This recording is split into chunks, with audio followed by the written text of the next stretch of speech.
हे धरणीची आम्ही तुला जीवात रान करतो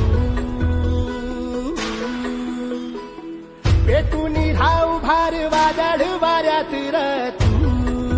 अॅग्रोवनसारखे लोक आपल्यासाठी करत आहे त्याला माहिती देतात एकदा ती माहिती मिळाली की आपण आपल्या वावरात आपल्या हे धरणीची आन तुला जीवात रान करतो पेटून राहू भार वादळ